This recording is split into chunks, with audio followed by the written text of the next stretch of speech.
Barbie Fortesa update.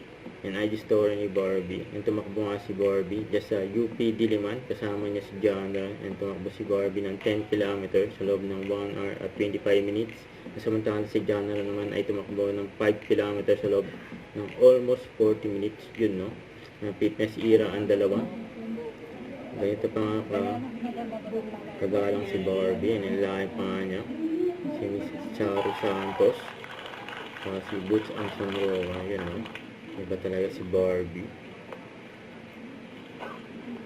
Yun, no? Nilaki niya po ba? Kasi nilaki naman yan ni Albert Martinez, si Barbie. And interaction nila Barbie ni Angel Aquino. What is one memory you whole Filipino audience will always remember about you? About me? Yes, po. That I'm a happy person. I've always been a happy person.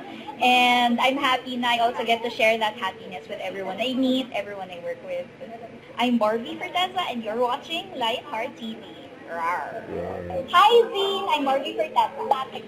Parang we shared a lot of very good memories. So sana hindi ko siya makalimutan. Maybe the role of Miss Angel Aquino. Like my character, longing din siya for love.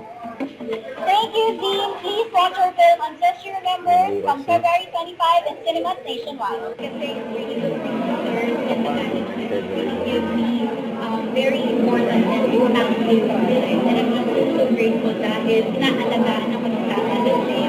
And napakaganda na ng mga pwede ibigay nila. Kinakakatawa na rin na.